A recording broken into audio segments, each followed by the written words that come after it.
સુરેન્દ્રનગર જિલ્લાના ચુડા તાલુકાના સમઢિયાળા ગામે ભૂમાફિયાની દાદાગીરીનો ગંભીર બનાવ સામે આવ્યો છે।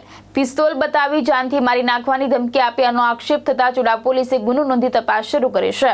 સુરેન્દ્રનગર જિલ્લાના ચુડા તાલુકાના સમઢિયાળા ગામે હપ્તાની માંગણી મુદ્દે થયેલા વિવાદ બાદ ભૂમાફિયાની દાદાગીરીનો બનાવ સામે આવ્યો છે। ફરિયાદ મુજબ અલ્પેશ ધરજીયા નામના શખ્સે બોલાચાલી દરમિયાન પિસ્તોલ બતાવી યશપાલસિંહ રાઠોડને જાનથી મારી નાખવાની ધમકી આપી હતી।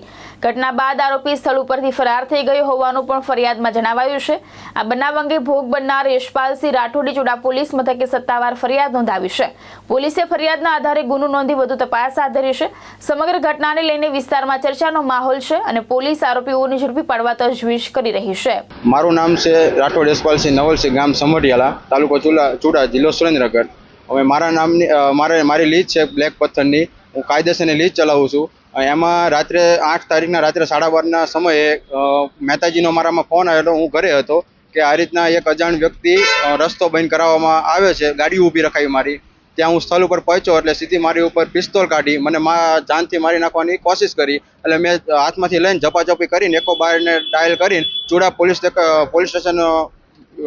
સ્ટેશનમાં મેં ફરિયાદ નોંધાવી છે। શું બાબત ગાડી ઊભી રાખી? બસ પૈસા ખંડણીમાં બાબતે, એ બાબતે છે। એટલે ખંડણી માંગી? હા, ખંડણી માંગે।